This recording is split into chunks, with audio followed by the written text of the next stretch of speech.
ಬಹುಶಃ ದೇಶ ಕಂಡ ಅತ್ಯಂತ ದೊಡ್ಡದಾದ ಮತ್ತು ಕ್ರಾಂತಿಕಾರಿಕ ಅಲ್ಲದಿದ್ದರೂ ತೆರಿಗೆಯ ಸಂಗ್ರಹ ಮತ್ತು ತೆರಿಗೆಯ ವಿಚಾರದಲ್ಲಿ ಬಹುಶಃ ಬಹುದೊಡ್ಡ ಹೆಜ್ಜೆಯನ್ನು ಹಾಕಿದ್ದಂಥದ್ದು ನಿನ್ನೆ ತೆಗೆದುಕೊಂಡಿರುವ ನಿರ್ಧಾರ ಜಿಎಸ್ಟಿಯ ಸರಳೀಕರಣ. ಜಿಎಸ್ಟಿಯ ಸರಳೀಕರಣವನ್ನು ನಿನ್ನೆ ಮತ್ತು ಇವತ್ತಿನ 2 ದಿನದ ಸಭೆಯಲ್ಲಿ ಜಿಎಸ್ಟಿ ಕೌನ್ಸಿಲ್ನಲ್ಲಿ ತೀರ್ಮಾನ ಮಾಡಬೇಕಿತ್ತು. ಜಿಎಸ್ಟಿ ಕೌನ್ಸಿಲ್ ಅಂದರೆ ಈ ತೆರಿಗೆ ಜಿಎಸ್ಟಿ ವಿಚಾರದಲ್ಲಿ ಬಹುತೇಕ ರಾಜಕೀಯ ಪಕ್ಷಗಳು ಆಯಾಯ ಪ್ರತಿಪಕ್ಷಗಳಿದ್ದಾಗ ಅವರವರು ಬುರುಡೆ ಬಿಡ್ತಿರ್ತಾರೆ. ಹಾಗಾಗಿ ಅದನ್ನು ಕೇಳಿಸ್ಕೋಬೇಡಿ ಅನ್ನಕ್ಕೆ ಇದನ್ನು ಹೇಳ್ತಿರೋದು ನಾನು. ಬುರುಡೆ ಏನು? ಜಿಎಸ್ಟಿ ಜಾರಿಗೆ ಬಂದ ನಂತರ ಕೇಂದ್ರ ಸರ್ಕಾರ ಏಕಪಕ್ಷೀಯವಾಗಿ ಆ ನಿರ್ಧಾರವನ್ನು ಮಾಡುವಂತಿಲ್ಲ. ಯಾವುದೇ ನಿರ್ಧಾರವನ್ನು ಮಾಡಬೇಕಾದರೂ ಜಿಎಸ್ಟಿ ಕುರಿತಂತೆ ಏರಿಸುವುದು, ಇಳಿಸುವುದು, ಪದಾರ್ಥಗಳನ್ನು ಒಂದು ವರ್ಗದಿಂದ ಇನ್ನೊಂದು ವರ್ಗಕ್ಕೆ ತೆಗೆದುಹಾಕುವುದು, ಏನೇ ಮಾಡಬೇಕಾದರೂ ಜಿಎಸ್ಟಿ ಕೌನ್ಸಿಲ್ ಹೋಗಬೇಕು. ಆ ಜಿಎಸ್ಟಿ ಕೌನ್ಸಿಲ್ನಲ್ಲಿ ದೇಶದ ಎಲ್ಲ ರಾಜ್ಯಗಳ ಕೇಂದ್ರದ ಹಣಕಾಸು ಮಂತ್ರಿ, ಹಣಕಾಸು ಕಾರ್ಯದರ್ಶಿನೂ ಸೇರಿದಂತೆ, ರೆವಿನ್ಯೂ ಸೆಕ್ರೆಟರಿ, ಫಿನಾನ್ಸ್ ಸೆಕ್ರೆಟರಿ ಸೇರಿದಂತೆ ಎಲ್ಲ ರಾಜ್ಯಗಳ ಆರ್ಥಿಕ ಸಚಿವರು, ಫಿನಾನ್ಸ್ ಮಿನಿಸ್ಟರ್ಸು ಮೆಂಬರ್ ಆಗಿರ್ತಾರೆ ಅಥವಾ ಆ ರಾಜ್ಯದ ಪ್ರತಿನಿಧಿ ಒಬ್ಬರು ಬರ್ತಾರೆ. ಎರಡರಲ್ಲೂ ಒಂದಾಗತ್ತೆ. ಅವರೇ ಮಾಡಬೇಕು. ನಂಬರ್ 2, ಇಲ್ಲಿಯವರೆಗೆ ನಾನು ಹೇಳ್ತಿರೋದು, ಇಲ್ಲಿಯವರೆಗೆ ಜಿಎಸ್ಟಿ ಕೌನ್ಸಿಲ್ ತನ್ನ ಎಲ್ಲ ನಿರ್ಧಾರಗಳನ್ನು ಯುನಾನಿಮಸ್ಲಿ ಸರ್ವಾನುಮತವಾಗಿ ತೆಗೆದುಕೊಂಡಿದೆ. ಇದು ಅಷ್ಟೇ. ಹಾಗಾಗಿ ಆಚೆ ಬಂದು ಬುರುಡೆ ಬಿಡೋ ಗಿರಾಕಿಗಳನ್ನು ನಂಬಬೇಡಿ. ಜಿಎಸ್ಟಿ ಜಾರಿಗೆ ತಂದಿರುವ ರೀತಿ ಅಮೋಘವಾಗಿದೆ. 2 ದಿನದ ಸಭೆಗೆ ನಿನ್ನೆ ಒಂದೇ ದಿನಕ್ಕೆ ತೀರ್ಮಾನ ಮಾಡಿಬಿಟ್ಟಿದ್ದಾರೆ. ಅಂದರೆ ಎಷ್ಟು ಅರ್ಜೆಂಟಲ್ಲಿ ಇದ್ರೂ ನೋಡ್ಕೊಳ್ಳಿ. ಎಲ್ಲ ಹೊರಗೆ ಬಂದು ಇದು ಬಡವರಿಗೆ ಹೊರೆ, ಒಳಗಡೆ ಕತ್ತೆ ಕಾಯ್ತಾ ಇದ್ರ ಅಂತ ಕೇಳಬೇಕು ಯಾವನಾರೊಬ್ಬ. ಒಳಗಡೆ ಟ್ಯಾಕ್ಸ್ ಡೌನ್ ಮಾಡೋಕ್ಕೆ ನಾನು ಜಿಎಸ್ಟಿ ಸಭೆಗಳ ಒಳಗಡೆ ವಿಚಾರನ ಕೇಳ್ಕೊತಾ ಇರ್ತೀನಿ ಅವಾಗ ಕೆಲವ್ರನ್ನ. ಅವ್ರು ಹೇಳ್ತಾರೆ, ರಂಗ ಒಳಗಡೆಯಲ್ಲಿ 60% ಮಾಡೋಕ್ಕೂ ರೆಡಿ ಇರ್ತಾರೆ ಬೇಕಾದ್ರೆ ಇವ್ರುಗಳು. ಕಾಸಬೇಕು ಅಂತ ಹೊರಕ್ಕೆ ಬಂದು ಬಡವರು ಬದುಕೋದು ಹೇಗೆ ಅಂತಾರೆ. ಏನು ಡ್ರಾಮಾ ಮಾಸ್ಟರ್ಗಳು ಅಂತ ಅವರೇ ಇರ್ತಾರಲ್ಲಿ, ಭಾಳ ಡ್ರಾಮಾ ಮಾಸ್ಟರ್ಗಳು ಅಂತ. ಇದು ಅಷ್ಟೇ. There is a clear rationalisation. ಇವಾಗ ಭಾಳ ತಡವಾಗಿದೆ ಆ್ಯಕ್ಚುಲಿ ರ್ಯಾಷನಲೈಸೇಷನ್. ಈ ಸರಳೀಕೃತ ಪದ್ಧತಿ ಏನು ಜಾರಿಗೆ ತರ್ತಾ ಇದ್ದಾರೆ, ನನ್ನ ಪ್ರಕಾರ ಇದು ತಡ ಆಗಿದೆ.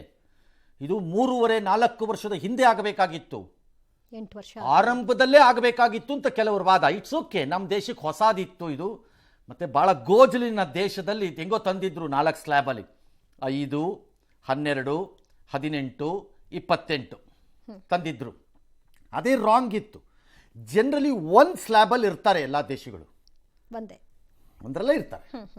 ನಾವೀಗ 2 ಮಾಡ್ಕೊಂಡಿದ್ದೀವಿ. It's all right. ಯಾವತ್ತೋ ಒಂದಿನ ಬರ್ಬೋದು, ನಾವು 1 ಸ್ಲ್ಯಾಬ್ಗೆ ಕಾಮನ್ ಸ್ಲ್ಯಾಬಿಗೆ ಬರ್ತೀವಿ ನಾವು. 12 ಮತ್ತು 18 ಅಲ್ಲ, 5 ಮತ್ತು 18, 18 ಇದೆ. 12 ಮತ್ತು 28 ಕಿತ್ತಾಕಿದ್ದಾರೆ ಇವಾಗ. ಸೊ ಈಗ 5, 18 ಮತ್ತು ಸೂಪರ್ ಟ್ಯಾಕ್ಸ್ ಒಂದು 40% ತಂದಿದ್ದಾರೆ. ಅದನ್ನು ಸಿನ್ ಟ್ಯಾಕ್ಸ್ ಅಂತ ಕರೀತಿದ್ದಾರೆ. ಮೊದಲು 40% ಅಂತ ಹೇಳಿಬಿಡ್ತೀನಿ. ಸಿನ್ ಟ್ಯಾಕ್ಸ್ ಪಾಪದ ತೆರಿಗೆ. ಸಿನ್ ಪಾಪ, ಟ್ಯಾಕ್ಸ್ ತೆರಿಗೆ. ಸಿನ್ ಟ್ಯಾಕ್ಸ್ ಪಾಪದ ತೆರಿಗೆ ಕೊಡ್ತಿರೋದು ಯಾರು? ಪಾಪಿಗಳು, ಸಿರಿವಂತರು. No, it's an insult to the tax pair. Who told you cigarette smoking ಆರೋಗ್ಯಕ್ಕೆ ಕೆಟ್ಟದು, ಸೇದಬೇಡಿ ಅಂತ ಹೇಳಿ. ಗುಂಡಾಕೋದು ನಿಮ್ಮ ಜೀವನ ಹಾಳು ಮಾಡಿಬಿಡುತ್ತೆ, ಕುಡಿಬೇಡಿ ಅಂತ ಹೇಳಿ. ಆದರೆ ಅದನ್ನು ಮಾರಾಟಕ್ಕೆ ಅವಕಾಶ ಕೊಟ್ಟು ಟ್ಯಾಕ್ಸ್ ಹಾಕಿದ್ದನ್ನು ತಗೊಂಡು ತಿಂದುಬಿಟ್ಟು ಲಜ್ಗೆಟ್ಟವ್ರು ನೀವು ಸರ್ಕಾರದವರು. ಅದನ್ನು ಪಾಪ ಅಂತ ಕರೆಯೋಕ್ಕೆ ನೀವ್ಯಾರು? ಹೊರೆ ಹಾಕೋದು ಇವರೇ. ನೀವ್ಯಾರು ಪಾಪ ಅಂತ ಕರೆಯೋಕ್ಕೆ? ನೀವು ಹಾಗಿದ್ರೆ ಆ ಪಾಪ ಕೃತ್ಯ ಮಾಡಿ ಕೊಡ್ತಿರೋ ಪಾಪಿಗಳು ತಗೋತಿರೋ ಟ್ಯಾಕ್ಸು ನೀವೆಂತ ಪಾಪಿಗಳು ಹಂಗಾರೆ? No, it's a bad word ಅದು ಆ್ಯಕ್ಚುಲಿ ನನ್ನ ಪ್ರಕಾರ. And it's an insult to the tax payer. ನೀವು ಯಾರ್ರೀ ವೈಯಕ್ತಿಕವಾದ ಅವನ ಜೀವನದ ಇದಕ್ಕೆ ಪಾಪ ಅಂತ ಕರೆಯೋಕ್ಕೆ? ಆಲ್ ರೈಟ್, ಒಂದೇ ಒಂದು ಪ್ರಶ್ನೆ ಕೇಳ್ತೀನಿ. ಮೇಡಮ್ ನಿರ್ಮಲಾ ಸೀತಾರಾಮನ್ ಅವರನ್ನ, ಆರ್ ಸದಾಕಾಲ ದೇವ್ರು ಕಾಣಿಸ್ಬಿಟ್ಟ ತಕ್ಷಣ ಅಲ್ಲಲ್ಲೇ ಕೆನ್ನೆ ಹೊಡಕತ್ತಾರಲ್ಲ ಬಿ ಜೆ ಪಿಯವ್ರು ಕೆಲವರು, ಅವ್ರನ್ನ ಕೇಳ್ತೀನಿ. ಬಹಳ ದೇವರುಗಳು ಸುರಾಪಾನ ಮಾಡ್ತಾ ಇದ್ರು ಅಂತ ನಮ್ಮ ಪುರಾಣಗಳಲ್ಲಿರೋದು. ಪಾಪಿಗಳ ಆ ಪಟ್ಟಿಗೆ ಹಾಕ್ಬೇಕಾ? ಅವ್ರು ಪಾಪಿಗಳ? ಭಾಳ ದೇವರುಗಳು ಸುರಾಪಾನ ಮಾಡ್ತಿದ್ರು ಅಂತಿದೆಯಲ್ಲ. ಪಾಪಿಗಳು ನೋಡಲ್ಲ, ದೇವರೇ ಪಾಪಿ. ಯಾಕೆ ಹೇಳ್ಬೇಕು? Very bad word. ಅದಕ್ಕೆ ಬೇರೆ ಏನಾದ್ರು ವರ್ಡ್ ಹಾಕ್ಕೊಳ್ಳಿ ನೀವು. ಸೂಪರ್ ಟ್ಯಾಕ್ಸ್ ಅಂತ ಹಾಕ್ಕೊಳ್ಳಿ, ಸೂಪರ್ ಲಕ್ಸುರಿ ಟ್ಯಾಕ್ಸ್ ಅಂತ ಹಾಕೊಳ್ಳಿ, ಸಿರಿವಂತರ ತೆರಿಗೆ ಅಂತ ಹಾಕ್ಕೊಳ್ಳಿ, ರಿಚ್ ಟ್ಯಾಕ್ಸ್ ಅಂತ ಹಾಕ್ಕೊಳ್ಳಿ, ಏನು ಬೇಕಾದ್ರೂ ಹಾಕ್ಕೊಳ್ಳಿ. ಕಟ್ಟದಂತೂ Can't be called as sin tax. You are nobody to tell people what is sin. If it is a sin, why are you encouraging it? ಬಂದ್ ಮಾಡ್ರಿ ಸಿಗರೇಟ್ನ ಗುಂಡನ್ನ. ಆರೋಗ್ಯದ ದೃಷ್ಟಿ ಅನ್ನೋದೇ ಆದ್ರೆ ಮುಗಿಸ್ಬೇಕು. ಏನೋ 40% ಹಾಕಿದ್ದಾರೆ, ಬಿಟ್ಬಿಡಿ ಅದನ್ನೀಗ.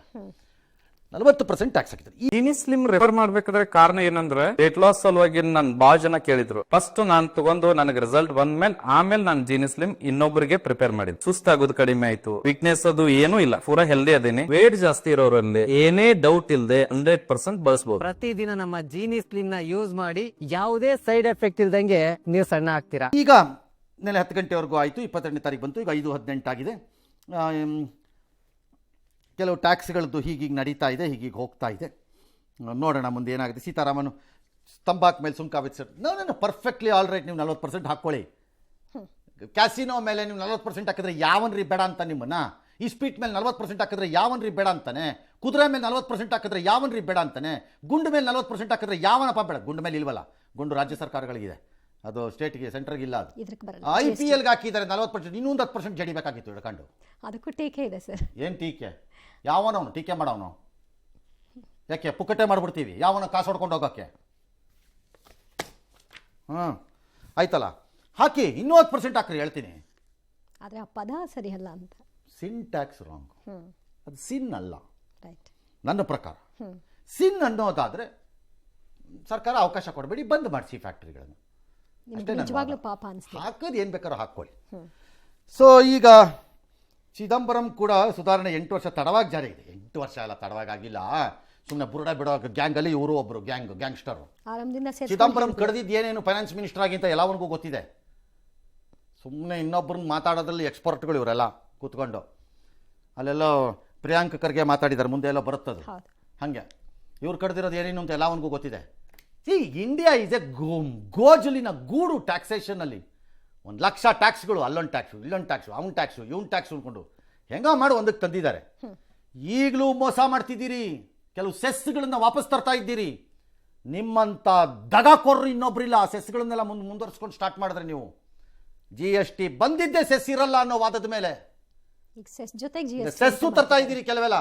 ಇಟ್ ಇಸ್ ಅಟ್ರಾಶಿಯಸ್ಲಿ ದಗಾಕೋರ್ತನ. ಆಗ ನಾವೆಲ್ಲ ಏನು ದೇವರಿಗೆ ನಮಸ್ಕಾರ ಮಾಡಿ ಕೇಳೋದು, ಅಯೋಧ್ಯೆಗೆ ಹೋಗಿ ನಮಸ್ಕಾರ ಮಾಡ್ತೀವಿ, ಹಾಳಾಗೋಗ್ಲಿ ಇವರೆಲ್ಲ ಅಂತ. ಅವಾಗ ನೀವು ಕೊಟ್ಟಿರೋ ಮಾತಿಗೆ ಭದ್ರಾಗಿ. ತಡ ಆಗಿದೆ, ಇಲ್ಲ ಅಂತ ಹೇಳಿಲ್ಲ, ನೋಡೋಣ ಮುಂದೇನಾಗತ್ತೆ. GST ವಿನಾಯಿತಿ, ಆಮೇಲೆ ಕೆಲವು ವಿಚಾರಗಳಿದೆ, ಅದಕ್ಕೆ ಬೇಕಾದ್ರೆ ಬರೋಣ. GST ವಿನಾಯಿತಿ ಜೀವರಕ್ಷಕ ಔಷಧಿಗಳಿಗೆ ಇಲ್ಲ. ಫೆಂಟಾಸ್ಟಿಕ್, ಬ್ರಿಲಿಯಂಟ್, ವೆಲ್ ಡನ್, ಒಳ್ಳೇದು ಮಾಡಿದ್ರಿ. ಕ್ಯಾನ್ಸರು 33 ಜೀವರಕ್ಷಕ ಔಷಧಿ ಡ್ಯಾಶ್ ಎಲ್ಲ ಇಟ್ಟಿದ್ದೀರಿ. ಇನ್ನು ಕೆಲವು ಔಷಧಿಗಳ GST 5% ಇಳಿಸಿದ್ದಾರೆ. That's also fair. ಅದು ಮಾಡಬಾರ್ದು ಅನ್ನಕ್ಕಾಗಲ್ಲ. ಆಲ್ರೆಡಿ ಯಾವುದಕ್ಕೂ ಮಾಡಬಾರ್ದು, ಎಲ್ಲ ಪುಕ್ಕಟೆ ಮಾಡಿಕೊಟ್ಬಿಡು ಅಂದರೆ ಕಾಸೇನಿ ಮೇಲಿಂದ ಮಾನ್ಸೂನ್ ಜೊತೆ ಇಳಿದು ಬರುತ್ತಾ? ಮರದಲ್ಲಿ ಬೆಳೆಯುತ್ತಾ? ಗಿಡ ಕಿತ್ಕೊಂಡ್ಬಂದ್ಬಿಡೋಣ ಬೆಳಗ್ಗೆ ಹೋಗೋ ಏನಕ್ಕೆ? ಹಂಗೆಲ್ಲ ಆಗಲ್ಲ. ಟ್ಯಾಕ್ಸ್ ಹಾಕಲೇಬೇಕು. ಇನ್ಫ್ಯಾಕ್ಟ್ ಇವತ್ತು ಪ್ರಪಂಚದ ಯಾವ ದೇಶನಾದ್ರು ತಗೊಳ್ಳಿ, ಟ್ಯಾಕ್ಸ್ ರೈಸ್ ಮಾಡ್ತಾ ಹೋಗ್ತಿದ್ದಾರೆ. ಕಾಂಗ್ರೆಸ್ ಅವರೆಲ್ಲ ಹೇಳ್ತಾರಲ್ಲ ಗಬ್ಬರ್ ಸಿಂಗ್ ಟ್ಯಾಕ್ಸ್ ಅಂತ ನಾವು ಹೇಳ್ಬಿಟ್ಟಿದ್ವಿ 8 ವರ್ಷದಿಂದೇನೆ. ನೋಡಿ ಅಂತ ಈಗ ತಂದಿದ್ದಾರೆ ಮೋದಿ ಎಚ್ಚೆತ್ತುಕೊಂಡು. ಹೌದೌದು, ನಿಜಾನೇ.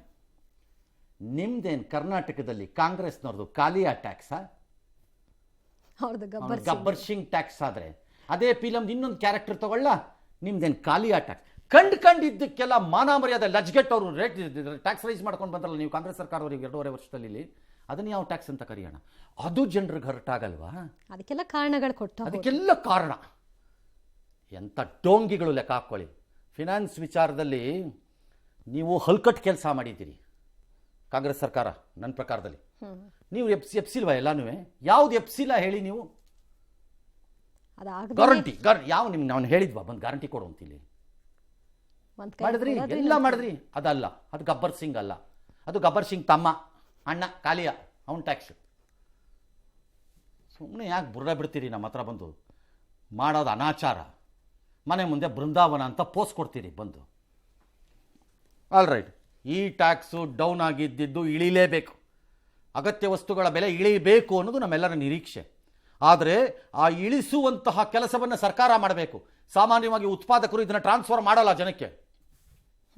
ಹಿಂದೆ ಆದಂಗಿಲ್ಲ.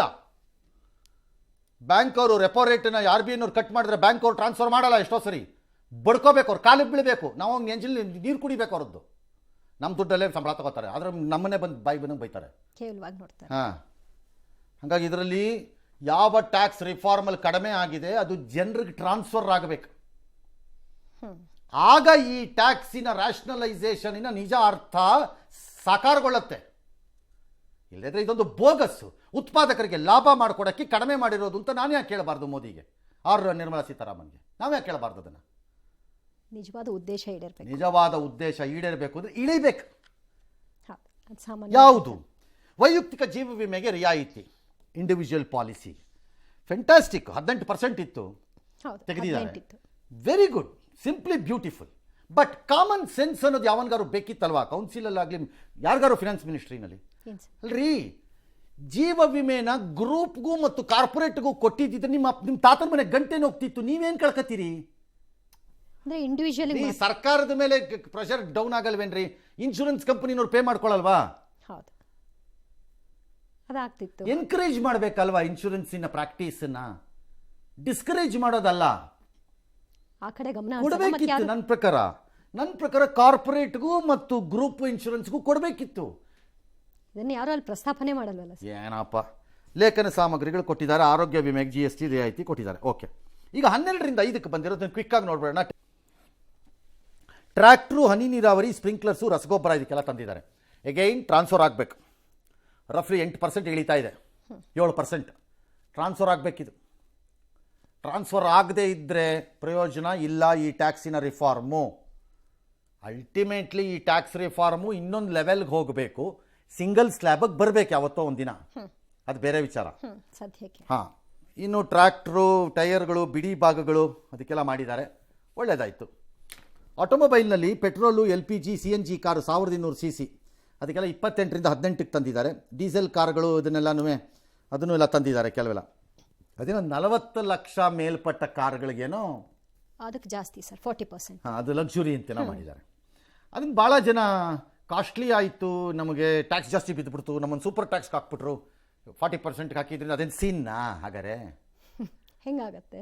ಅರೆ, ದುಡ್ಡನ್ನು ಅರ್ನ್ ಮಾಡಿ ನಿಮ್ಗೆ ಅದಕ್ಕೆ ತಕ್ಕಂತೆ ಟ್ಯಾಕ್ಸ್ ಕಟ್ಬಿಟ್ಟು ಇನ್ಕಮ್ ಟ್ಯಾಕ್ಸನ್ನು ಅವನು ಒಂದು ಐಷಾರಾಮಿ ಕಾರ್ ತಗೊಂಡ್ರೆ, ನ್ಯಾಯಬದ್ಧವಾಗಿ ಅರ್ನ್ ಮಾಡಿ, ನಾನು ಹೇಳ್ತಿರೋದು ಕಳ್ಳ ಮಾರ್ಗದಲ್ಲ ಮಾಡಿ ತಗೊಂಡ್ರೆ, ನಿಮ್ಮ ತಾತನ ಮನೆ ಗಂಟೆನೋ ಅದ್ಯಾಕೆ ಸಿನ್ ಆಗಬೇಕು? ಅದ್ಯಾಕಪ್ಪ ಪಾಪ ಆಗಬೇಕು? ಮಾಡೋದು ಮಾಡಿಬಿಟ್ಟು ಆಮೇಲೆ ಪಾಪ ಅಂತ ಒಂದು ಅನುಕಂಪ. ಎರಡನೇದು, ಅದು ಜಾಸ್ತಿ ಆಗಿಲ್ಲ. ಹಿಂದೆ 23-24% ಟ್ಯಾಕ್ಸ್, ಅದಕ್ಕೆ 25% ಎಷ್ಟೋ ಇತ್ತು ಅದಕ್ಕೆ ಆ ಸ್ಲ್ಯಾಬಲ್ಲಿ. ಪ್ಲಸ್ ಅದಕ್ಕೆ ಸೆಸ್ ಇತ್ತು 22%, 23% ಎಷ್ಟೋ. ಹಾಗಾಗಿ 45-46% ಟ್ಯಾಕ್ಸಲ್ಲಿ ಇತ್ತದು. ಈಗ ಸೆಸ್ ಬಿಟ್ಟು ಬರೀ ತೆಗೆದುಬಿಟ್ರು, ಎಲ್ಲ ತೆಗೆದು ಒಂದು ಸ್ಲ್ಯಾಬ್ ಮಾಡಿ 40 ಇಳಿಸ್ಬಿಟ್ಟಿದ್ದಾರೆ. ಹಾಗಾಗಿ ಆ್ಯಕ್ಚುಲಿ ಒಂದು 3-4% ಲಾಭ ಆಗ್ಬೋದು. ಹೇಳ್ರಿ, ಈ ಕಾಂಗ್ರೆಸ್ನವ್ರು ಬೇಗ ಪ್ರಿಯಾಂಕ ಖರ್ಗೆ, ರಾಹುಲ್ ಗಾಂಧಿ ಎಲ್ಲ ಟಕ ಟಕ ಹೇಳಬೇಕು. ಏನಂತ? ಸಿರಿವಂತರ ಪರ ನರೇಂದ್ರ ಮೋದಿ ಅಂದ್ರೆ ಆಯ್ತಪ್ಪ, ಮುಗೀತು ಕತೆ. ಹಾಂ, ನೆಕ್ಸ್ಟ್ 28ರಿಂದ 18%ಗೆ ಬರೋಣ. ಎಲೆಕ್ಟ್ರಾನಿಕ್ ವಸ್ತುಗಳಿಂದ ತಂದಿದ್ದಾರೆ. AC TV ತಂದಿದ್ದಾರೆ. AC ತಂದಿದ್ದಾರೆ. AC TV ಓಕೆ, ಭಾಳ ಭಾರತೀಯ ಮನೆಗಳಲ್ಲಿ ಪರ್ಚೇಸ್ ಮಾಡಿಬಿಟ್ಟಿದ್ದಾರೆ. TV ಆ ರೆವಲ್ಯೂಷನ್ ಮುಗಿದೋಗಿದೆ. ಈಗ ಅಪ್ಗ್ರೇಡ್ ಮಾಡ್ಕೋತಿದ್ದಾರೆ ಅಷ್ಟೇ. HD ಅಂತಾನೋ, ಅದೇನೋ SD ಅಂತಾನೋ, WD ಅಂತಾನೋ ಏನೋ ಒಂದು ಅಪ್ಗ್ರೇಡ್ ಮಾಡ್ತಿದ್ದಾರೆ. ದೊಡ್ಡ ಸೈಜ್ಗೆ ಹೋಗ್ತಿದ್ದಾರೆ ಜನ ಈಗ. ಎಲೆಕ್ಟ್ರಿಕ್ ಉಪಕರಣ, ಪಾತ್ರೆ ತೊಳೆಯೋ ಯಂತ್ರ, ಅದೆಲ್ಲ ಪ್ರಶ್ನೆ ಬೇರೆ. AC very curious. All forms of AC, 3 star, 5 star, 7 star AC ಅಂತ ಏನೇನೋ ಇದೆ ಅವುಗಳು. ಆ ಕ್ಯಾಟಗರಿಲಿ ಎಲ್ಲ ತಂದು 18 ಇಳಿಸ್ಕೊಟ್ಬಿಟ್ಟಿದ್ದಾರೆ. ನನ್ನ ಪ್ರಕಾರ ಟ್ರಮೆಂಡಸ್ ಬಿಸ್ನೆಸ್ ಮಾಡೋದಾದ್ರೆ ಈ ಕ್ಯಾಟಗರಿ ಮಾಡುತ್ತೆ ಅಂದ್ಕೊಂಡಿದ್ದೀನಿ. ನೆಕ್ಸ್ಟ್ ಆಟೋಮೊಬೈಲ್ ಮಾಡ್ಬೋದು ಮೋಸ್ಟ್ಲಿ. ಟ್ರಮೆಂಡಸ್ ಬಿಸ್ನೆಸ್ ಮಾಡ್ತಾರೆ ಇವ್ರೀಗ. ಅದೇ ಭಾಳ ಜನಕ್ಕೆ ಅದು ಇದಿದೆ, ಆಸೆ ಇದೆ. ಒಂದು AC ತಗೊಳ್ಳೋರು 2 ತಗೋತಾರೆ, 2 AC ತಗೊಂಡವ್ರು 3 ತಗೋತಾರೆ. ಬೇಕಾರೆ AC ವ್ಯಾಪಾರ ಆಗುತ್ತೆ. ಎಸ್. ಇನ್ನೊಂದು ವಿಷಯ ಸರ್, ಬಿಹಾರ ಚುನಾವಣೆ ಇದೆ, ಅದಕ್ಕೆ ಹೀಗೆ ಮಾಡಿದ್ದಾರೆ ಅಂತ ಒಂದು ಟೀಕೆ ಇದೆ. ಬಿಹಾರ ಚುನಾವಣೆ ಇದೆ, ಅದಕ್ಕೋಸ್ಕರ ಮಾಡಿದ್ದಾರೆ. ಟ್ರಂಪ್ ಜಾಡ್ಸಿ ಒದ್ದಿದ್ದಾರೆ, ಅದಕ್ಕೋಸ್ಕರ ಮಾಡಿದ್ದಾರೆ. ಆಯ್ತಲ್ಲ. ಆಮೇಲೆ ಇನ್ನೇನು, ಎಕಾನಮಿ ಸತ್ತೋಗ್ಬಿಟ್ಟಿದೆ, ಅದಕ್ಕೋಸ್ಕರ ಮಾಡಿದ್ದಾರೆ. ದೇಶದಲ್ಲಿ ಎಕಾನಮಿನ ಇಂಪ್ರೂವ್ ಮಾಡೋದಕ್ಕೆ, ಕಿಕ್ ಸ್ಟಾರ್ಟ್ ಮಾಡೋಕ್ಕೆ ಎಲ್ಲ ಇಳಿಸ್ಬಿಟ್ಟು ಕೊಟ್ಟಿದ್ದಾರೆ. ಅಷ್ಟೇ ತಾನೇ? ಹೇಳ್ತಿದ್ದಾರೆ ಸರ್. ಹಾ, ಏನಾದ್ರು ಒಂದು ಕಾರಣ ಇರಬೇಕು ಯಾವಾಗ ಮಾಡಿದ್ರು. ಕಾರಣ ಇಲ್ಲದೆ ಏನೂ ಆಗಲ್ಲ. ಮಗು ಹುಟ್ಟಿದ್ರೆ ನಂಬೋರಿಗೆ ಹೇಳೋದು ನಾನು, ಯಾವಾಗ ಹುಟ್ಟಿದ್ರು ನೀವು ಯಾವಾಗ ಹುಟ್ಟಿಸ್ಕೊಂಡ್ರು, ಈಗ ಅದೊಂದು ಬೇರೆ ಇದೆಯಲ್ಲ, ಹೌದು, ಯಾವುದೋ ಒಂದು ರಾಶಿಗೆ ಬೀಳ್ಬೇಕಲ್ಲಪ್ಪ ಅದ್ರದ್ದು ಹುಟ್ಟು, ಬರಬೇಕು. ಯಾವುದೋ ಒಂದು ರಾಶಿಗೆ ಬೀಳ್ಬೇಕಲ್ಲ. ಹ್ಮ್, ಮಿಥುನಾನೋ ಕನ್ಯಾನೋ ಕುಂಭನೋ ಇನ್ನೊಂದೋ ಬೀಳ್ಬೇಕೆ ನಂಬೋರ್ಗೆ. ಹೌದು. ಹಾಗೆ ಇದುವೆ ಸರ್ಕಾರಗಳ ನಿರ್ಧಾರಗಳು, ಯಾವಾಗ ತಗೊಂಡ್ರು ಯಾವುದೋ ಒಂದು ಕಾರಣಕ್ಕೆ ಬೀಳಬೇಕಲ್ಲ. ನಿಜ. It's all right. ಇನ್ನು GST 2.0ನಿಂದ ಕರ್ನಾಟಕ ರಾಜ್ಯಗಳಿಗೆ ಇದೀಗ ಆರ್ಥಿಕತೆಯ ಆತಂಕ ಉಂಟಾಗಿದೆ. ಬಿಜೆಪಿಯೇತರ ಆಡಳಿತ ಇರುವಂತಹ ರಾಜ್ಯಗಳ ಕರ್ನಾಟಕ, ಪಶ್ಚಿಮ ಬಂಗಾಳ, ತಮಿಳುನಾಡು, ಕೇರಳ ರಾಜ್ಯಗಳು ಧ್ವನಿ ಎತ್ತಿವೆ. ಕರ್ನಾಟಕ ರಾಜ್ಯಕ್ಕೇನೆ ವಾರ್ಷಿಕ 15,000 ಕೋಟಿ ನಷ್ಟ ಉಂಟಾಗೋ ಸಾಧ್ಯತೆ ಅಂತ ಹಲವರು ಈ ವಿಷಯವಾಗಿ ಮಾತನಾಡಿದ್ದಾರೆ. ಬಿಜೆಪಿ ಸರ್ಕಾರ ಬಂದ ಮೇಲೆ GST ತಂದು ಜನಕ್ಕೆ ಸಾಕಷ್ಟು ಹೊರೆ ಹಾಕಿದ್ರು. ಅದರಲ್ಲೂ ಮಧ್ಯಮ ವರ್ಗದವರು, ಬಡವರಿಗೆ ಇದು ತೀರಾ ತೊಂದರೆ ಆಗ್ತಿತ್ತು. ನಮ್ಮ ರಾಜ್ಯದಿಂದ 4.5 ಲಕ್ಷ ಕೋಟಿ ನಾವು ಗಬ್ಬರ್ ಸಿಂಗ್ ಟ್ಯಾಕ್ಸ್ ಅಂತ ಹೇಳಿದಾಗ ಇವತ್ತು ಪೆನ್ಸಿಲ್ ಮೇಲೆ, ನಿಮ್ಮ ಚಪಾತಿ ಮೇಲೆ, ಮೊಸರು ಮೇಲೆ, ಇವೆಲ್ಲ all right. Gabbar Singh tax okay. Electric ಜಲ ಜಾಸ್ತಿ ಮಾಡಿದ್ದಿದ್ದು Gabbar Singh brother. Kalia tax bust rice ಮಾಡಿದ್ದು, ಕಾಲಿಯಾ ಟ್ಯಾಕ್ಸ್. ಇದು ಏನು registration ಫೀಗಳು rice ಮಾಡಿಕೊಟ್ಟಿದ್ದು, Kalia tax. Simple ಪಾಣಿ ತಗೊಳಕ್ಕೆ ದುಡ್ಡು ಮಾಡಿದ್ದು, ಕಾಲಿಯಾ ಟ್ಯಾಕ್ಸ್. ನೀರಿಗೆ ಜಾಸ್ತಿ ಮಾಡಿದ್ದು, ಕಾಲಿಯಾ ಟ್ಯಾಕ್ಸ್. ಹಾಲಿಗೆ ಜಾಸ್ತಿ ಮಾಡಿದ್ದು, ಕಾಲಿಯಾ ಟ್ಯಾಕ್ಸ್. ಪ್ರಿಯಾಂಕರ್ಗೆ ಇದೆಲ್ಲ ಹೊಳೆ ಅಲ್ವಾ? ಇದೆಲ್ಲ ಜನಕ್ಕೆ ಕಷ್ಟ ಆಗಿಲ್ವಾ? ಇದು ಅವ್ರು ಹಾಕಿದಾಗ ಮಾತ್ರ ಗಬ್ಬರ್ಟಿಂಗ್ ಟ್ಯಾಕ್ಸ್ ಆಗ್ಬಿಡ್ತು. ಆಯ್ತದ ಗಬ್ಬರ್ಟಿಂಗ್ ಟ್ಯಾಕ್ಸೇ ಇಟ್ಕೊಳ್ಳ. ಏನೋ ಒಂದು ಆಗಬೇಕಾಗಿತ್ತು, ಅದು ಆಯ್ತು. ಈಗ ರಿಪೇರಿ ಆಗ್ತಾ ಇದೆ. ಅದು ಗಬ್ಬರ್ ಸಿಂಗ್ ಟ್ಯಾಕ್ಸೇ ಆಗಿದ್ದಿದ್ರೆ ನಿಮ್ಮ ಆರ್ಥಿಕ ಮಂತ್ರಿ ಅಥವಾ ಕರ್ನಾಟಕದ ಪ್ರತಿನಿಧಿ ಆ ದಿನ ನಿದ್ದೆ ಮಾಡ್ತಿದ್ರೇನು? ಕೌನ್ಸಿಲಲ್ಲಿ ಸಭೆ ಸೈನ್ ಆಗ್ತಾಗ ಅಲ್ಲಿ ಒಪ್ಪಿಗೆ ಕೊಟ್ಟಿದ್ಯಾ? ಯಾಕೆ ಕೊಟ್ರಿ ನೀವು? ತಲೆಯಲ್ಲಿ ಬ್ರೈನನ್ನು ಅಡ ಇಟ್ಟುಬಿಟ್ಟಿದ್ರ ಅಲ್ಲಿ ಮೀಟಿಂಗಲ್ಲಿ. ಈಗಲೂ ಅಷ್ಟೇ, ಯಾಕೆ ಒಪ್ಪಿಗೆ ಕೊಟ್ರಿ ನೀವು? ಈಗ ಜನಕ್ಕೆ ಮಾತಿದ್ರೆ ಪಾರ್ಲಿಮೆಂಟ್ನೇ ನಡೆಯಕ್ಕೆ ಬಿಡದೆ ಇರೋ ಕಾಂಗ್ರೆಸ್ಸು ಇಲ್ಲೂ ದಾಚೆ ಹೋಗ್ಬೇಕಾಗಿತ್ತು. ರಾಮಲಿಂಗಾರೆಡ್ಡಿ ಕಾಂಗ್ರೆಸ್ನವ್ರು ಬಂದ ಮೇಲೆ, BJP-ಯವ್ರು ಬಂದ ಮೇಲೆ ಅದು ಹಾಕ್ಬಿಟ್ಟಿದ್ರು, ತೊಂದರೆ ಆಗ್ಬಿಟ್ಟಿತ್ತು. ಯಾಕೆ ತಗೊಂಡ್ರಿ? ನೀವು ಹಾಕಿದ್ರಲ್ಲ ಸರ್ ಬಸ್ ಮೇಲೆ, ರಾಮಲಿಂಗಾರೆಡ್ಡಿ ಸಾಹೇಬ್ರೆ. ಅದು ಯಾವ ಟ್ಯಾಕ್ಸು ಸರ್? ಅದು ಸರ್ಕಲ್ ಮಾರಮ್ಮ ಟ್ಯಾಕ್ಸಾ? ಅದೇನು ಟ್ಯಾಕ್ಸ್ ಅದು? ಪವಿತ್ರವಾಗಿದೆಯಾ ನಿಮ್ಮ ಟ್ಯಾಕ್ಸು? ಯಾರಿಗೆ ಬಿಡ್ತೀರಿ ಬುರುಡನ? ಎಲ್ಲರೂ ಮಾಡೋದು ಅದೇ ಕೆಲಸ. ನೀವು ಟ್ಯಾಕ್ಸೇಷನ್ನ ಮತ್ತು ರೆವಿನ್ಯೂ ಮೊಬಲೈಸೇಷನನ್ನು ಪಾಲಿಟಿಕ್ಸಿನ ಲೇಪನಕ್ಕೆ ಹಾಕ್ಕೊಂಡ್ರೆ ಮಖಕ್ಕೆ ಹೊಡೆಸ್ಕೋತೀವಿ ಅನ್ನೋದು ನಿಮಗೆ ಗೊತ್ತಿರಬೇಕು. ಯಾವಾಗಲೂ ಎಲ್ಲ ಸರ್ಕಾರಕ್ಕೂ ಹೇಳ್ತೀನಿ ಇದನ್ನು ನಾನು. ಮುಂದಕ್ಕೆ ಹೋಗ್ತಾ ಜನರ ಆಸ್ಪಿರೇಷನ್ಸ್ ರೈಸ್ ಆಗುತ್ತೆ, ಡಿಮಾಂಡ್ ರೈಸ್ ಆಗುತ್ತೆ, ಇನ್ಫ್ರಾಸ್ಟ್ರಕ್ಚರ್ಸ್ ಬೇಕಾಗುತ್ತೆ, ಅವಾಗ ದುಡ್ಡು ಜಾಸ್ತಿ ಬೇಕಾಗುತ್ತೆ, ರೆವಿನ್ಯೂ ಮೊಬಲೈಸೇಷನ್ ಆಗಬೇಕು. 60,000 ಕೋಟಿ ಪುಕ್ಕಟ್ಟೆ ಕೊಟ್ಬಿಟ್ಟು ಕಂಡಿದ್ದಕ್ಕೆಲ್ಲ ಕಾಸು ನಿಲ್ಲಿಸ್ಕೊಂಡು ಬಿಲ್ ಕೊಡದೆ ಇಟ್ಕೊಂಡು ಕೂತಿರೋ ಕರ್ನಾಟಕ ರಾಜ್ಯ ಸರ್ಕಾರ ಥರ ಫಿನಾನ್ಸ್ ನಡೆಸಬಾರ್ದು. That is not finance management. ಆದರೂ ಬಂದು ಬುರುಡ ಬಿಡ್ತೀನಿ ಆಚೆ ಅಂದ್ರೆ ಕೇಳಕ್ಕೆ ತಯಾರಿ ಇಲ್ಲ ಇಲ್ಲಿ ಯಾರುವೆ. This is a great move by government of India. ನನ್ನ ಪ್ರಕಾರದಲ್ಲಿ GST ಯಾವ ಪ್ರಮಾಣದಲ್ಲಿ ಜನರಿಗೆ ಟ್ರಾನ್ಸ್ಫರ್ ಆಗುತ್ತೆ ಅನ್ನೋದನ್ನು ಕಾಯ್ತಾ ಇದ್ದೀನಿ. 47,000 ಕೋಟಿ ರೂಪಾಯಿ ಲಾಸ್ ಇದೆ ಅಂತ ತೋರಿಸ್ತಾ ಇದ್ದಾರೆ ಗೌರ್ಮೆಂಟ್ ಆಫ್ ಇಂಡಿಯಾನವರು ಈ ಸ್ಕೀಮ್ ತಂದಿರೋದ್ರಿಂದ ವರ್ಷಕ್ಕೆ, which is hardly 0.1% of the total taxation collection. ಅದು ಕರ್ನಾಟಕದಲ್ಲಿ according to Krishna Byregowda who represents, ನಮ್ಮನ್ನು ಪ್ರತಿನಿಧಿಸ್ತಾರಲ್ಲಿ, 15,000 ಕೋಟಿ ಆಗುತ್ತೆ. 15,000 ಕೋಟಿ ವಾರ್ಷಿಕ ಆದರೆ ಎಷ್ಟಾಯಿತು? 1,250 ಕೋಟಿ ಆಯಿತು ತಿಂಗಳಿಗೆ. 1,250 ಕೋಟಿನ ರಿಕವರಿ ಮಾಡೋಕ್ಕಾಗದೇ ಇದ್ದರೆ ಕರ್ನಾಟಕದಂಥ ರಾಜ್ಯ 4 ಲಕ್ಷ ಕೋಟಿ ಎತ್ತಾ ಇರೋವಾಗ ಏನು ಪರ್ಸೆಂಟೇಜ್ ನಿಮ್ಮದು? What is your growth percentage then? Natural ಗ್ರೋತಲ್ಲಿ ನಿಮ್ಗೆ 3-6% ಬಂದು ಕೂತ್ಕೊಳ್ಳುತ್ತೆ. ಕಾಂಪ್ಲೈಯನ್ಸನ್ನು ರೈಸ್ ಮಾಡಿಸ್ಬೇಕು. ಈಗ ನೀವು ಯಾರು ಕಟ್ತಾ ಇದ್ದಾರೆ, ಕಟ್ತಾ ಇಲ್ಲದೆ ಇರೋರನ್ನ ಹೊಸ ಟ್ಯಾಕ್ಸ್ ಒಳಗೆ ತರಬೇಕು, ಕಟ್ತಾ ಇರೋರನ್ನ ಹೆಚ್ಚು ಕಟ್ಟುವಂತೆ ಮಾಡಬೇಕು, ಕಾಂಪ್ಲೈನ್ಸಲ್ಲಿ ತರಬೇಕು, ವೈಡನ್ ಮಾಡಬೇಕು ಸ್ಲ್ಯಾಬನ್ನು, ನೀವು ಬ್ರ್ಯಾಕೆಟನ್ನು, ಟ್ಯಾಕ್ಸ್ ಬ್ರ್ಯಾಕೆಟನ್ನು, ನೆಟ್ಟನ್ನು. ಯಾವ ಲೆಕ್ಕಾಚಾರದಲ್ಲಿ 1,250 ಕೋಟಿ ವಸೂಲಿ ಆಗಲ್ಲ. ಕಣ್ಣು ಮುಚ್ಕೊಂಡಾಗತ್ತೆ. ಕಣ್ಣು ಮುಚ್ಕೊಂಡು ಆಗಬೇಕು. ಯಾಕೆ ಅಂದರೆ there is A suspicion tax ವಲಯಗಳಲ್ಲಿ ಅರೌಂಡ್ 25-30%, 40%ವರೆಗೂ ಇವೇಷನ್ ಇದೆ ಇನ್ನೂ ಅಂತಾರೆ. ಹಾಗಾಗಿ ನೀವು ಕಂಪ್ಲೇಂಟ್ಸ್ ತಂದ್ರೆ ಆಗುತ್ತೆ. ಅಲ್ಲ, ಇದೇ ಮಾತನ್ನು ಗುಜರಾತ್ಗೂ ಹೇಳಬೇಕು. ಏನು ಗುಜರಾತ್ ಏನು ಪರಮ ಪವಿತ್ರವಾದ ಸತ್ಯ ಹರಿಶ್ಚಂದ್ರ ಮಕ್ಕಳು ಮೊಮ್ಮಕ್ಕಳು ಮರಿಮಕ್ಕಳು ಎಲ್ಲ ಮಕ್ಕಳು ಇದ್ದಾರೆ ಅಂತ ಏನು ಅಲ್ಲ, ಅಲ್ಲೂ ಅಲ್ಲ. ಅಥವಾ ಉತ್ತರ ಪ್ರದೇಶಕ್ಕೂ ಹೇಳಬೇಕು, ಅವ್ರಿಗೂ ಹೇಳ್ಬೇಕದನ್ನ. ನಮ್ಮ ತಾತ್ನಂಗಿದೆ ಅಲ್ಲಿ ವೇಷನ್ನು, ಅವ್ರಿಗೂ ಹೇಳ್ಬೇಕದನ್ನ. ಅವ್ರಿಗೂ ಅನ್ವಯ. ಎಸ್. ದೇಶದಲ್ಲಿ ಇವಿಎಂ ಚಾಲೆಂಜ್ ಮಾಡ್ತಾ ಇರುವ ಕಾಂಗ್ರೆಸ್ ರಾಜ್ಯದಲ್ಲಿ ಬ್ಯಾಲೆಟ್ ಪೇಪರ್ ಮೊರೆ ಹೋಗ್ತಾ ಇದೆ. ಸ್ಥಳೀಯ ಸಂಸ್ಥೆಗಳ ಚುನಾವಣೆಯಲ್ಲಿ ಬ್ಯಾಲೆಟ್ ಪೇಪರ್ ಬಳಕೆ ಅಗತ್ಯ ಕಾನೂನು ತರಲು ಕ್ಯಾಬಿನೆಟ್ ಒಪ್ಪಿಗೆಯನ್ನು ಸೂಚಿಸಿದೆ. ಅಲ್ಲದೆ ಸ್ಥಳೀಯ ಸಂಸ್ಥೆಗಳ ಚುನಾವಣೆಗೆ ಮತದಾರರ ಪಟ್ಟಿಯನ್ನು ತಯಾರಿಸಲು, ಪರಿಷ್ಕರಣೆ ಮಾಡಲು, ಅಗತ್ಯ ಕಾನೂನು ಮಾಡಲು, ನಿಯಮಾವಳಿ ರೂಪಿಸಲು ರಾಜ್ಯ ಚುನಾವಣಾ ಆಯೋಗಕ್ಕೆ ಶಿಫಾರಸು ಮಾಡಲು ಸಂಪುಟ ಒಪ್ಪಿಗೆಯನ್ನು ಕೊಟ್ಟಿದೆ. ಮುಂಬರುವ ಸ್ಥಳೀಯ ಸಂಸ್ಥೆಗಳ ಚುನಾವಣೆಯಲ್ಲಿ ಬ್ಯಾಲೆಟ್ ಪೇಪರ್ ಮೂಲಕ ಚುನಾವಣೆ ಮಾಡಲು ಕಾಯ್ದೆಯನ್ನು ತಿದ್ದುಪಡಿ ತರಬೇಕಿದ್ದು, ಸುಗ್ರೀವಾಜ್ಞೆ ಮೂಲಕ ಅಥವಾ ವಿಧಾನಸಭೆಯಲ್ಲಿ ಮಸೂದೆ ಅಂಗೀಕಾರ. ಮೊದಲು ಒಂದೆರಡು ಪಾಯಿಂಟ್ ಹೇಳ್ಬಿಡ್ತೀನಿ ಟ್ಯಾಕ್ಸ್ದು. ಹಾಂ ಸರ್. ಏನಕ್ಕೆ ಈ ಟ್ಯಾಕ್ಸ್ ಇಷ್ಟು ಇಂಪಾರ್ಟೆಂಟ್ ಆಗ್ತಾ ಇದೆ ಅಂತಂದರೆ, ಮೋಸ್ಟ್ಲಿ ಹಿಂಗೆ ನಡೀತಾ ಇದೆ ಅಂತ ಅನ್ಸತ್ತೆ ನನಗೆ. ಆರಂಭದ 2 ಟರ್ಮಲ್ಲಿ ನರೇಂದ್ರ ಮೋದಿ ಸರ್ಕಾರ ಮೂಲಭೂತ ವ್ಯವಸ್ಥೆಗಳು, ವಿಪರೀತವಾದ ಮೂಲಭೂತ ವ್ಯವಸ್ಥೆಗಳು ಮತ್ತು ಕೆಪಾಸಿಟಿ ಬಿಲ್ಡಿಂಗ್ ಆಫ್ ಕಂಟ್ರಿನ ಕಡೆಗೆ ಜಾಸ್ತಿ ದುಡ್ಡು ಕ್ಯಾಪಿಟಲ್ ಇನ್ವೆಸ್ಟ್ಮೆಂಟ್ ಮಾಡ್ಕೊಂಡು ಹೋಗಿದ್ದಾರೆ, ಬಂಡವಾಳ ಹೂಡಿಕೆಯನ್ನು. ಈ 3ನೇ ಇದರಲ್ಲಿ ಟರ್ಮಲ್ಲಿ mostly he is going in to production and internal consumption ಮತ್ತು ಕಲೆಕ್ಷನ್, ಅದರಲ್ಲಿ ಬರ್ತಾ ಇದ್ದಾರೆ ಅಂತ ಅನಿಸುತ್ತೆ. ಯಾಕಂದರೆ ಆರಂಭದಲ್ಲಿ ಇನ್ಕಮ್ ಟ್ಯಾಕ್ಸ್ ಸ್ಲ್ಯಾಬ್ಸನ್ನ ವೇರಿ ಮಾಡಿಕೊಂಡ್ರು. ಅದಾದ ಮೇಲೆ RBIಯಿಂದ ರೆಪೋ ರೇಟ್ಸನ್ನ ವೇರಿ ಮಾಡ್ಕೊಳ್ತಾ ಬಂದರು, ಕಡಿಮೆ ಮಾಡಿಸ್ಕೊತಾ ಬಂದರು. ಈಗ ಟ್ಯಾಕ್ಸ್ ರಿಫಾರ್ಮ್ಸ್ ತಂದ್ಕೊಂಡಿದ್ದಾರೆ. ಸೊ ಇದೆಲ್ಲ ಒಂದಕ್ಕೊಂದಕ್ಕೆ ಲಿಂಕ್ಡ್, ಯಾವುದು ಡಿಸ್ಜಾಯಿಂಟೆಡ್ ಆಗಿ ನಡೀತಾ ಇದ್ದಂಗೆ ಕಾಣಿಸ್ತಾ ಇಲ್ಲ ನನಗೆ. ಎಲ್ಲ ಲಿಂಕಪ್ ಆದಂಗೆ ಕಾಣಿಸ್ತಾ ಇದೆ ಒಂದಕ್ಕೊಂದಕ್ಕೆ. ಹಾಗಾಗಿ actually we should expect more ರಿಫಾರ್ಮ್ಗಳು, ಸುಧಾರಣೆಗಳನ್ನು ಮುಂದಿನ ದಿನಗಳಲ್ಲಿ ಕಾಯಬೇಕು ಅನ್ಸತ್ತೆ. ಅದಾಗಕ್ಕೆ ಒಳ್ಳೆ ಟೈಮ್ ಬಂದಿದೆಯಾ ಅಂತ ಡೌಟು, ನಂಗೆ ಗೊತ್ತಿಲ್ಲ ಇನ್ನುವೇ, particularly on this type of ಇದರಲ್ಲಿ. ನೋಡೋಣ ಎಲ್ಲಿಗಾಗತ್ತೆ, ಏನಾಗತ್ತೆ ಅನ್ನೋದನ್ನು ಕಾಯೋಣ. ಎಸ್. ಸೊ ಈಗ ಕ್ಯಾಬಿನೆಟ್ ಅಲ್ಲಿ ಒಂದಷ್ಟು ನಿರ್ಧಾರಗಳನ್ನ ಮಾಡಿದ್ದಾರೆ. ಏನು ನಿರ್ಧಾರ ಅಂತ ಬೇಗ ನೋಡ್ಬಿಡೋಣ, ಆಮೇಲೆ ಬೇಕಾದ್ರೆ ಇದಕ್ಕೆ ಹೋಗ್ಬಿಟ್ಟು ಬರೋಣ ವಾಪಸ್. ಗ್ರೇಟರ್ ಬೆಂಗಳೂರು ಡ್ಯಾಶ್ ಏನೇನೋ ಮಾಡಿದ್ದಾರೆ. ಇನ್ನು ಮುಂದೆ ಸ್ಥಳೀಯ ಚುನಾವಣೆಗಳಲ್ಲಿ ಬ್ಯಾಲೆಟ್ ಪೇಪರ್ಗಳನ್ನು ಯೂಸ್ ಮಾಡೋಣ ಅಂತ ಮಾಡಿದಾರಂತೆ ಇವರು.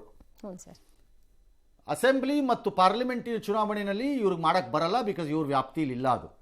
ಅದು ಕೇಂದ್ರ ಚುನಾವಣಾ ಆಯೋಗದ ವ್ಯಾಪ್ತಿಯಲ್ಲಿದೆ. ಪಾಲಿಕೆ, ಜಿಲ್ಲಾ ಪಂಚಾಯಿತಿಗಳು, ತಾಲೂಕಾ ಪಂಚಾಯಿತಿಗಳು, ಮಂಡಲ ಪಂಚಾಯಿತಿ, ಇದೆಲ್ಲ ಚುನಾವಣೆಗಳು ನಮ್ಮ ರಾಜ್ಯ ಚುನಾವಣಾ ಆಯೋಗದ ವ್ಯಾಪ್ತಿಯೊಳಗೆ ಬರುತ್ತೆ. ಹಾಗಾಗಿ ಇವ್ರು ಮಾಡಬಹುದು ಕಾನೂನನ್ನು ಬದಲಾಯಿಸ್ಕೊಂಡ್ರೆ. ಕಾನೂನೇ ಇದ್ದರೆ ಬದಲಾಯಿಸ್ಕೋಬೇಕು, ಇಲ್ಲದಿದ್ದರೆ ಹೊಸದಾಗತ್ತೆ. ಮತ್ತು ರಾಜ್ಯ ಚುನಾವಣಾ ಆಯೋಗ ಅದನ್ನು ಒಪ್ಪಲೂಬಹುದು. ಯಾಕಂದರೆ ಇವ್ರದ್ದೇ ಅಧಿಕಾರಿ ಒಬ್ರು ಇರ್ತಾರೆ, ಒಪ್ತಾರೆ. ದಟ್ಸ್ ಓಕೆ, ನೀವು ಮಾಡ್ಕೊಳ್ಳಿ, ನಂದೇನು ಬೇಡ ಅಂತಲ್ಲ. ಅಲ್ಲ, ಅದಕ್ಕೆ ಹೇಳ್ತಾ ಇರೋದು ಇವರು ಇವಿಎಂ ಮೇಲೆ ಜನರಿಗೆ ವಿಶ್ವಾಸ ಇಲ್ವಂತೆ. ಹೌದಲ್ಲ, ನಾನು ಒಪ್ಕೋತೀನಿ ಅದನ್ನು. ಹೇಗೆ ಸರ್? ಯಾಕೆ ಅಂದರೆ ನೀವು ಗೆದ್ದು ಬಂದಿದ್ರಲ್ಲಿ ನನಗೆ ವಿಶ್ವಾಸ ಇಲ್ಲ. ಹಂಗಾರೀಗ ಜನರ ಮೇಲೆ ಹೇಳೋದಾದ್ರೆ ಅದೇ ಹೌದು. ನೀವು ಜನರ ಮೇಲೆ ಹೇಳೋದಾದ್ರೆ ನಾನೊಬ್ಬ ವೋಟರ್ ಆಗಿ ಹೇಳ್ತೀನಿ, ನೀವು 132 ಸೀಟ್ ತೊಗೊಂಬಂದಿದ್ದು ದೋಖ ಅಂತ ಹೇಳ್ತೀನಿ. ನನಗೆ ವಿಶ್ವಾಸ ಇಲ್ಲ. ಇವಿಎಂ ಮಾಡಿರುವ ಮೋಸ ಅದು. ಹಾಗಾಗಿ ಒಂದು ಕೆಲಸ ಮಾಡಿ, ಸರ್ಕಾರನ ಬರ್ಖಾಸ್ತು ಮಾಡಿಬಿಡಿ, ಡಿಸಾಲ್ವ್ ಮಾಡಿಬಿಟ್ಟು ವಾಪಸ್ ಹೊರಟೋಗಿ ಚುನಾವಣೆಗೆ. ಮತ್ತೆ ಇವಿಎಂಗೆ ಹೋಗ್ಬೇಕು, ಮತ್ತೆ ಇವಿಎಂಗೆ ಹೋಗ್ಬೇಕಲ್ಲ, ಬಹಳ ಕಷ್ಟ.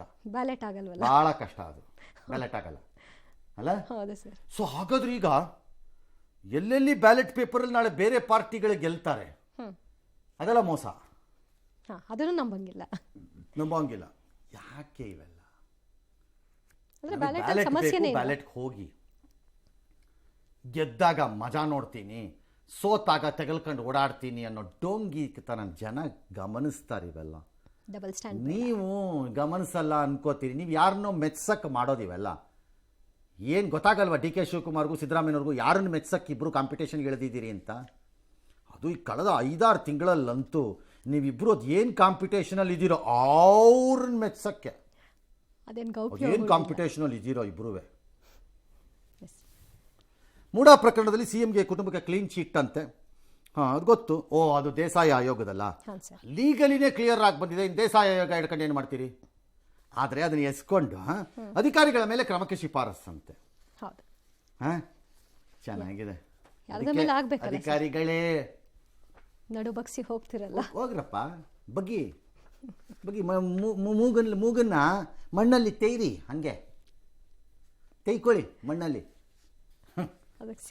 ಸರಿ ಇಲ್ರಿ, ಈಗ ಹೇಸಿಗೆ ಶೇರಿಂಗಲ್ಲಿ ಯಾವ ಲೆವೆಲ್ಗೆ ಬಂದ್ಬಿಟ್ಟಿದ್ದಾರೆ ಕೆಲವರೆಲ್ಲ ಅಂತಂದರೆ, ಸಿಕ್ಕಾಕೊಂಡ್ರೆ ಆಗಲಿ ಬಿಡು, ಅದೇ ದೊಡ್ಡ ಅಮೌಂಟು. ಸಿಕ್ಕಾಕೊಂಡಿದ್ದು ಹಾಂ, ಬೆಂಗಳೂರಿನಲ್ಲಿ ಡಬಲ್ ಡೆಕ್ಕರ್ ರಸ್ತೆ ನಿರ್ಮಾಣ ಮಾಡ್ತಾರಂತೆ 9,000 ಕೋಟಿ ದುಡ್ಡಲ್ಲಿ. ಆ ದುಡ್ಡೆಲ್ಲಿಂದ ಬರುತ್ತೆ ನನಗೆ ಗೊತ್ತಿಲ್ಲ, ಅದ್ರ ರಿಕವರಿ ಏನು ಗೊತ್ತಿಲ್ಲ. ಅದೇನು ಗೌರ್ಮೆಂಟ್ ಆಫ್ ಕರ್ನಾಟಕ ಇನಿಷಿಯೇಟಿವಾ ಅಥವಾ PPP ಮಾಡೆಲ್ಲ ಏನೋ ಗೊತ್ತಿಲ್ಲ ನನಗೆ ಅದು ಏನು ಅಂತ. JP ನಗರದಿಂದ 4ನೇ ಹಂತದ ಹೆಬ್ಬಾಳದವರೆಗೂ ತರ್ತಾರಂತೆ. ತರಲಿ 37 ಕಿಲೋಮೀಟ್ರು, 9,700. ಮೆಟ್ರೋ ಮಾರ್ಗದ ಜೊತೆಗೆ 2 ಎಲಿವೇಟೆಡ್ ಕಾರಿಡಾರ್ ನಿರ್ಮಾಣ ಮಾಡ್ತಾರಂತೆ. ಈಗೇನು ಮನಿ ದುಡ್ಡಿಲ್ಲ ಇವ್ರ ಹತ್ರ. ಬೆಂಗಳೂರು ವ್ಯಾಪ್ತಿನಲ್ಲಿ 6 ತ್ಯಾಜ್ಯ ನೀರು ಸಂಸ್ಕರಣಾ ಘಟಕ ಇದೆಯಂತೆ, 956 ಕೋಟಿ. ಈಗೇನು ಗೊತ್ತಿಲ್ಲ ದುಡ್ಡು. ಕನಕಪುರದಲ್ಲಿ ರಾಜೀವ್ ಗಾಂಧಿ ವೈದ್ಯಕೀಯ ಕಾಲೇಜ್ ಸ್ಥಾಪನೆ, ಅದು ಮೊದಲೇ ಅಪ್ರೂವ್ ಮಾಡಿಸ್ಕೊಂಡಿದ್ದಾರೆ ಅವರು. ಮಾಗಡಿ ತಾಲೂಕಿನ ಸೋಲೂರಿನ ಹೋಬಳಿ ತಂದು ನೆಲಮಂಗಲಕ್ಕೆ ಸೇರಿಸಿದ್ದಾರೆ. ಫೇರ್ಲಿ ಓಕೆ, ಜಿಯೋಗ್ರಫಿಕಲಿ ಸೋಲೂರು ಈ ಕಡೆಗೆ ಇದೆ, ನೆಲಮಂಗಲದ ಕಡೆಗೆ. ಅದು ಯಾಕೆ ಮಾಗಡಿ ಕಡೆಗೆ ಇತ್ತೋ ಏನೋ, ಇಟ್ಸ್ ಆಲ್ ರೈಟ್, ಏನು ದೊಡ್ಡ ಇದಲ್ಲ ಅದು. ಅದ್ಯಾವುದೋ 60 ಕ್ರಿಮಿನಲ್ ಕೇಸ್, ರಾಜ್ಯದ ರೈತರು ವಿದ್ಯಾರ್ಥಿಗಳಿಗೆ ಸಂಬಂಧಿಸಿದ 60 ಕ್ರಿಮಿನಲ್ ಕೇಸ್ ವಾಪಸ್ ಅಂತೆ.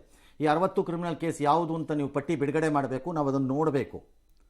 ಕನ್ನಡ ಹೋರಾಟಗಾರರು ಯಾರದು 60 ಅಂತ ನೋಡ್ಬೇಕು ನಾವು. ಸುಮ್ಮನೆ 60 ಬಿಡುಗಡೆ ಅಂದ್ಬಿಟ್ಟು ನೀವು ಯಾರ್ಯಾರ್ದು ಮಾಡಿದ್ದೀರಿ ಅಂತ ನಾವು ನೋಡಬೇಕಾಗತ್ತೆ. ಒಳಗೆ ಯಾರಿದ್ದಾರೆ? ಒಳಗಡೆ ಯಾರಿದ್ದಾರೆ ನೋಡಬೇಕು.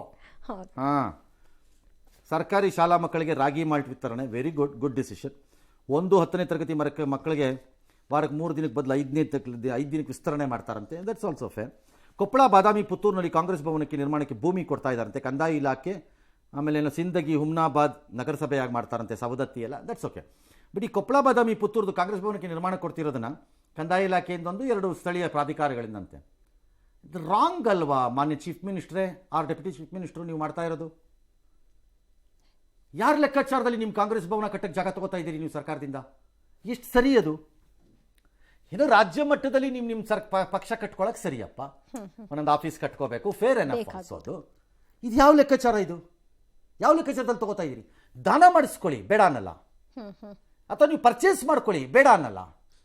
ನಾಳೆ ಇದೇ ಅಪ್ಲಿಕೇಶನ್ನ BJP, JDS, ಆ ಪಕ್ಷ ಹೆಚ್ಚು ಕಡಿಮೆ ರಾಷ್ಟ್ರೀಯ ಪಕ್ಷವಾಗಿತ್ತದು, ಈಗೇನಾಗಿದೆಯೋ ನಂಗೆ ಗೊತ್ತಿಲ್ಲ, ಅಪ್ಲಿಕೇಶನ್ ಹಾಕ್ತಾರೆ. ಏನು ಮಾಡ್ತೀರಿ? Is it correct? No, it's wrong. You are starting a very bad ಪ್ರೆಸಿಡೆಂಟನ್ನು ಇದು ಚಾಲೆಂಜ್ ಮಾಡಿ ಯಾರೊಬ್ಬರು. ನಂಬರ್ 2, ಕಾನ್ಫ್ಲಿಕ್ಟ್ ಆಫ್ ಇಂಟ್ರೆಸ್ಟ್ ಅಂತ ಒಂದು ಇರಬೇಕಲ್ಲ ಕ್ಯಾಬಿನೆಟ್ ಒಳಗಡೆ. ಇದು ಕಾನ್ಫ್ಲಿಕ್ಟ್ ಆಫ್ ಇಂಟ್ರೆಸ್ಟ್ ಅಲ್ವಾ? ನಿಮ್ಮದೇ ಪಕ್ಷಕ್ಕೆ ಅದೇ ಪಕ್ಷದ ಆಡಳಿತ ಪಕ್ಷವಾಗಿ ಸರ್ಕಾರದಲ್ಲಿ ಇರೋರು ಜಮೀನನ್ನು ಕೊಡ್ತೀವಿ ಅನ್ನೋ ತೀರ್ಮಾನನ ತೆಗೆದುಕೊಳ್ಳೋದು ಕಾನ್ಫ್ಲಿಕ್ಟ್ ಆಫ್ ಇಂಟ್ರೆಸ್ಟ್ ಆಗಲ್ವಾ? ಯಾಕೆ ಇದು? This is a bad decision. ಇದು ನೀವು ತಗೋಬೇಡಿ ಅಂತ ನಾನು ಹೇಳಿಲ್ಲ. ಎಲ್ಲ ಮದ್ದೂರಲ್ಲಿ ತಗೊಂಡ್ರಿ, ಫೇರ್ ಅದು. ಅಥವಾ ನಾಳೆ ಯಾರು ಹರಾಜಲ್ಲಿ ಹಾಕ್ತಾರೆ, ತಗೊಳ್ಳಿ, ಫೇರ್.